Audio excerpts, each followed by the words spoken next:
Hello students, welcome to the video lecture series on compiler design. In last lecture, we have seen that what are the different phases of the compiler, what is compiler, what is translator, and all these things we have seen in the last lecture. Now today we will see what are the different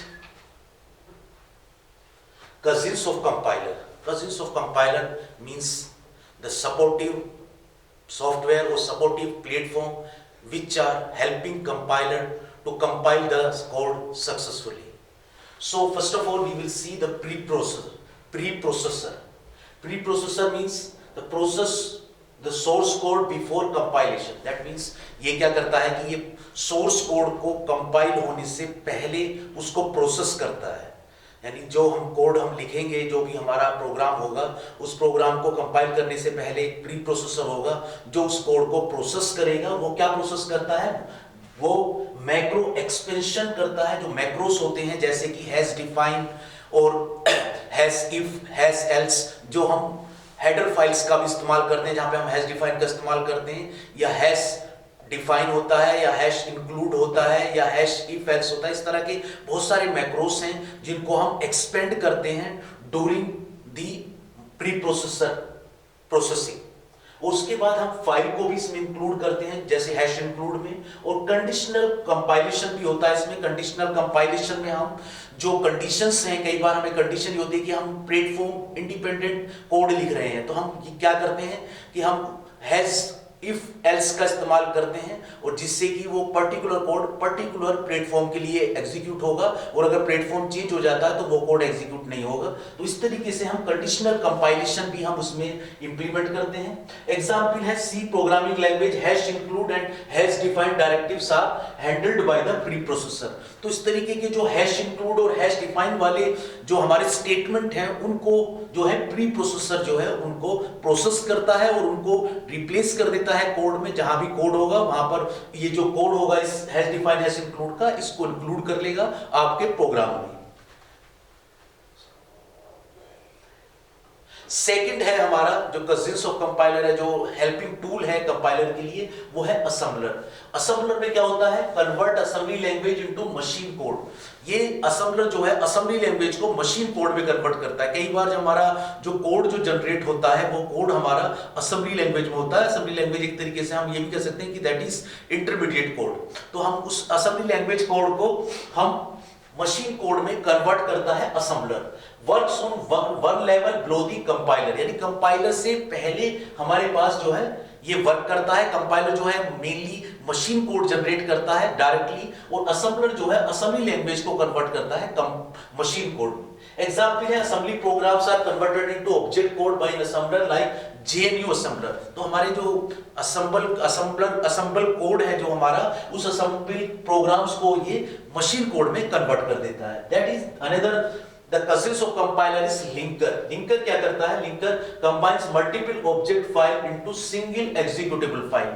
जो हमारी multiple file होती है, हमारी object files, उनको एक single executable file में connect करता है, लिंक करता है। जैसे कि हमारे जो हैश इंक्लूड में हमने हेडर फाइल्स दी हैं, तो हेडर फाइल्स में कुछ फंक्शंस जो होते हैं वो डिफाइन होते हैं, जैसे कि स्कैनफ, प्रिंटफ, और भी जो प्रीडिफाइंड फंक्शंस होते हैं वो सारे हमारे हेडर फाइल्स में होते हैं। उन फंक्शन को अगर हमें अपने कोड में इंक्लूड करना होता है तो हम जो है लिंकर उसमें हेल्प करता है। लिंकर उन कोड को, उन फाइल को, हेडर फाइल्स का जो कोड है उसको हमारे प्रोग्राम के साथ लिंक कर देता है, कनेक्ट कर देता है। तो combines multiple object file into single executable file, एक सिंगल एग्जीक्यूटेबल फाइल को क्रिएट करता है। रिसोर्स एक्सटर्नल रेफरेंसेस, जो एक्सटर्नल रेफरेंसेस हैं, कई बार एक्सटर्नल रेफरेंस हमारा कोई सेकंड हमारा कस्टम जो हेडर फाइल हो सकती है, या कोई भी हमारी जो प्रोग्राम है, जो दूसरा कोई फंक्शन है, या हमारे कोई लाइब्रेरी है, उसको भी हम यहाँ पे लिंक कर सकते हैं अपने प्रोग्राम के साथ। सीधे एग्जांपल है जैसे GNU linker links object file and libraries. जो GNU लिंकर है वो क्या करता है? हमारे ऑब्जेक्ट फाइल को हमारी लाइब्रेरीज के साथ जो है कनेक्ट करता है। तो जब हम लाइब्रेरीज के साथ कनेक्ट कर देते हैं तो हमारा जो कोड है वो ज्यादा हमारा एक्सटेंड हो जाता है, हमारे साथ बहुत सारे हमें जो रेडीमेड फंक्शंस हैं या लाइब्रेरीज हैं वो अब हमारे कोड में अवेलेबल हो जाती हैं, जिनका हम डायरेक्टली अपने कोड में इस्तेमाल कर सकते हैं और अपने प्रोग्राम को और भी ज्यादा रोबस्ट बना सकते हैं। उसके बाद है लोडर। लोडर का काम क्या होता है? Load the executable into memory. जो हमारा एग्जीक्यूटेबल प्रोग्राम है जो हमारे कंपाइल किया है, उस एग्जीक्यूटेबल प्रोग्राम को वो मेमोरी यानी रैम की हम बात कर रहे हैं, रैम या मेन मेमोरी में वो उसको लोड करता है। जब कोई भी प्रोग्राम मेन मेमोरी में आता है तब वो एग्जीक्यूट होता है। तो इसका काम होता है कि हमारे प्रोग्राम को रैम में इंक्लूड लोड करना लोडर का, और इसके अलावा ये रीलोकेटेबल मशीन कोड जनरेट करता है। रीलोकेटेबल मशीन कोड से मतलब है कि हमारा जो मशीन कोड है उस मशीन कोड को हम कहीं पर भी मेमोरी में रीलोकेट कर सकते हैं। रीलोकेट का मतलब ये होता है कि ऑलरेडी हमारे पास एक बेस एड्रेस होता है और उस बेस एड्रेस के साथ हम कोई भी ऑफसेट जो होता है उस ऑफसेट को हम ऐड कर सकते हैं बेस एड्रेस के साथ। तो बेस एड्रेस हमारा एक पर्टिकुलर एड्रेस होगा मेमोरी का, और उस एड्रेस के साथ हम ऑफसेट को ऐड करते जाएंगे और हमारा रीलोकेटेबल मशीन कोड जो हमारा जनरेट होता जाएगा। इससे बेनिफिट ये होता है कि हम अपने प्रोग्राम को अपनी मेमोरी के अंदर कहीं पर भी हम उसको प्लेस कर सकते हैं। तो यहां पर एक जो है कंस्ट्रेंट नहीं होता है, कोई रिस्ट्रिक्शंस नहीं होता है कि हमारा प्रोग्राम एक मेमोरी के पर्टिकुलर लोकेशन को ही एक्सेस करे। तो हम नेक्स्ट टाइम में उसमें प्रोग्राम को अपनी मेमोरी में अवेलेबल जो मेमोरी होगी उसमें हम कहीं पर भी उसको प्लेस कर सकते हैं, स्टोर कर सकते हैं। उसके बाद है डस not generate machine code permanently. That is ये हमने कहा कि मशीन कोड को वो परमानेंटली जनरेट नहीं करता है, परमानेंटली फिक्स नहीं करता है कि हमारा मशीन कोड जो है वो परमानेंटली फिक्स हो जाए। तो दैट वो allocate memory and prepare the program for execution। जो भी मैंने बताया जनरेट मशीन कोड परमानेंटली, ये इंटरप्रेटर के लिए है, लेकिन लोडर के लिए है allocate memory and prepare the program for execution। वो मेमोरी को allocate करेगा और फिर उसको वो प्रिपेयर करेगा एग्जीक्यूशन के लिए। उसके बाद हमारा कजन्स ऑफ कंपाइलर में है इंटरप्रेटर। इंटरप्रेटर में है execute the program line by line and does not generate machine code permanently. Interpreter का हमारा कंपाइलर की तरह ही एक ट्रांसलेटर है इंटरप्रेटर, जो लाइन बाय लाइन कोड को जो है एग्जीक्यूट करता है line by line. Then does not generate machine code permanently. जो मशीन कोड है उस मशीन कोड को वो परमानेंटली जनरेट नहीं करता है। जो कोड होता है वो पर्टिकुलर एक लाइन बाय लाइन हमारा ऑब्जेक्ट कोड जनरेट होता है और उस ऑब्जेक्ट कोड को वो डायरेक्टली फिर उसको एग्जीक्यूट कर देता है। तो इस तरीके से वो लाइन बाय लाइन कोड को का ऑब्जेक्ट कोड लेता रहता है और उसको एग्जीक्यूट करता रहता है। इस तरीके से परमानेंटली हमारा ऑब्जेक्ट कोड जो है वो डेवलप वो हमारा जनरेट नहीं होता है इसमें, क्योंकि कंपाइलर के केस में हमारा क्या होता है पूरे प्रोग्राम को हम कंपाइल करेगा और एक ऑब्जेक्ट कोड जनरेट करेगा और उस ऑब्जेक्ट कोड को हम एक साथ रन करेंगे जो हमें डिजायर्ड आउटपुट हमें प्रोवाइड करेगा।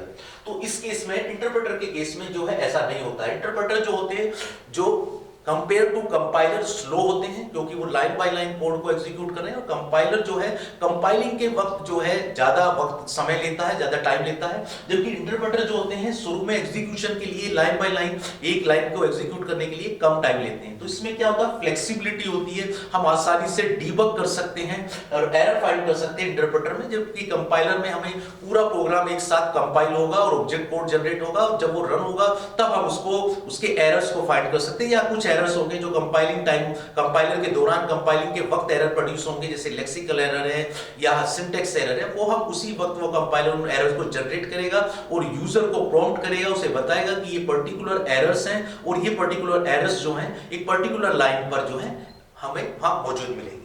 उसके बाद Python interpreter execute Python code line by line. जो पाइथन इंटरप्रेटर है वो हमने देखा पाइथन का कोड को, तो पाइथन का इंटरप्रेटर जो होता है लाइन बाय लाइन हमारे कोड को जो है एग्जीक्यूट करता है।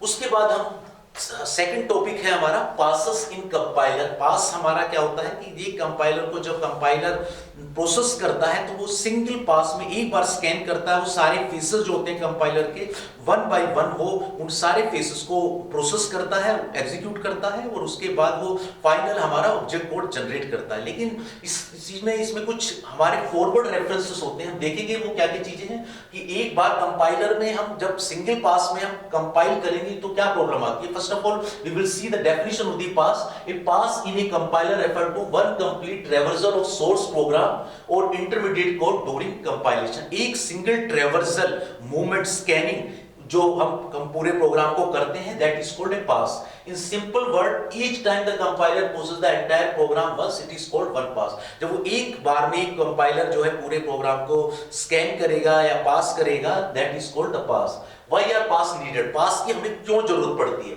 So this is the reason behind the pass, because compilation involves multiple tasks like lexic analysis, syntax analysis, semantic analysis. ये सारे पास जो different phases हैं, इनको compiler को जो है perform करना पड़ता है, process करना पड़ता है. तो some compiler perform all tasks in one go while other divide them into multiple pass. एक कुछ compilers होते हैं एक ही बार में सारे टास्क को कंप्लीट कर देते हैं, और कुछ क्या करते हैं, एक सिंगल पास में पर्टिकुलर कुछ फेसेस को एग्जीक्यूट करते हैं और सेकंड पास में कुछ अगले दूसरे फेसेस को एग्जीक्यूट करते हैं, या ऐसा भी कर देते हैं कि एक फेस को दोनों पासेस में हम कम करते हैं. फर्स्ट पास में भी हम उसको एग्जीक्यूट करते हैं, प्रोसेस करते हैं, और सेकंड पास में दोबारा उस फेस को फिर से हम उसको प्रोसेस करते हैं. क्योंकि कुछ हमारे क्या होते हैं, फॉरवर्ड रेफरेंसेस होते हैं, कुछ हमारे इनपुट ऑप्टिमाइजेशन टेक्निक्स होती है, जिनके कारण हमें मल्टीपल पास की जरूरत पड़ती है.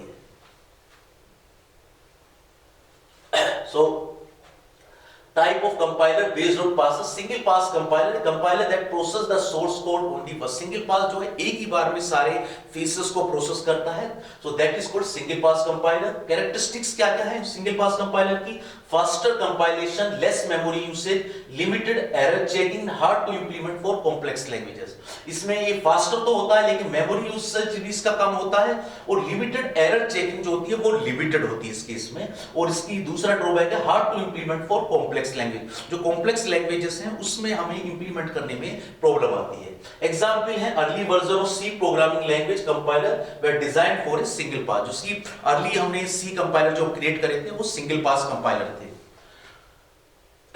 उसके बाद हम देखेंगे two pass compiler. Two pass compiler में first pass perform lexical syntax analysis, build symbol table and generate intermediate code. ये सारे फेसेस को जो है फर्स्ट पास में कंप्लीट करता है two pass compiler. Second pass में क्या करता है, वो परफॉर्म्स कोड ऑप्टिमाइजेशन, कोड को ऑप्टिमाइज करता है सेकंड पास में, और जनरेट टारगेट मशीन कोड. तो कोड को ऑप्टिमाइज करता है सेकंड पास में, और टारगेट मशीन कोड को जनरेट करता है सेकंड पास में. इसकी हमें कई बार जरूरत इसलिए पड़ती है कोड ऑप्टिमाइजेशन की कि फर्स्ट पास में हमारा कोड जो है पूरा कंप्लीट नहीं होता, कुछ फॉरवर्ड रेफरेंसेस होती हैं, या कुछ हमारे जो है इनकम्प्लीट वैल्यूज होती हैं, जो कुछ हमारे वेरिएबल्स होते हैं जो हमें फर्दर फ्यूचर में या आगे आने वाली लाइन में प्रोग्राम में हमें वो नजर आएंगी. तो उसकी वजह से हमें सेकंड पास में इन फॉरवर्ड रेफरेंसेस को हम आसानी से हैंडल कर सकते हैं और कोड को ज्यादा बेटर तरीके से ऑप्टिमाइज कर सकते हैं. तो second pass, two pass compiler uses this both first pass and second pass to perform the compiling. More structured reliable than single pass. ये ज्यादा स्ट्रक्चर्ड है और ज्यादा रिलायबल है सिंगल पास के कंपैरिजन में. फिर है multi pass compiler. Compiler that process the program multiple times. जो मल्टीपल टाइम एक ही प्रोग्राम को जो है स्कैन करता है, पासेस करता है, तो वो हम कहला जाता है मल्टी पास कंपाइलर. इसमें कैरेक्टरिस्टिक क्या है, बेटर एरर डिटेक्शन. यहां पर एरर डिटेक्शन जो होता है वो बेटर होता है. फिर है बेटर ऑप्टिमाइजेशन. ऑप्टिमाइजेशन भी यहां पर इंप्रूव हो जाता है. More complex and slower compilation. ये कॉम्प्लेक्स हो जाता है मल्टीपल पास की वजह से, लेकिन इसकी स्पीड भी जो कंपाइलिंग की है वो भी स्लो हो जाती है. तो ये दोनों चीजें जो है इसका ड्रॉबैक है. Example modern compiler like GNU compiler, collection and LLVM use multi pass design. तो कुछ मॉडर्न कंपाइलर्स जो होते हैं वो मल्टी पास डिजाइन को यूज करते हैं. Now the difference between pass, phase and pass. तो फेस क्या है, लॉजिकल स्टेप इन कंपाइलेशन. एक लॉजिकल स्टेप है कंपाइलेशन में, स्टेप बाय स्टेप हम अलग अलग फीचर्स को हम यहाँ पे प्रोसेस करते हैं. पास क्या है, physical traversal of the program. Program को स्कैन करना, ट्रैवर्स करना, that is called pass. Again example lexical analysis में हम लॉजिकल स्टेप करते हैं. एक स्टेप है हमारी लेक्सिकल एनालिसिस, दूसरी स्टेप है हमारी सिंटैक्स एनालिसिस, फिर semantic analysis. So these are the steps. Pass में क्या होता है, one complete scan of the source code. पूरे सोर्स कोड को हम पूरा स्कैन करते हैं, that is called pass. Phase क्या होता है, ऑलवेज फिक्स. फेस जो होता है हमेशा फिक्स रहता है. पास क्या होता है, मे वेरी, वन, टू और मेनी. पासेस वेरी होते हैं, सिंगल पास होता है, टू पास कंपाइलर होता है, या मल्टीपल पास कंपाइलर होता है.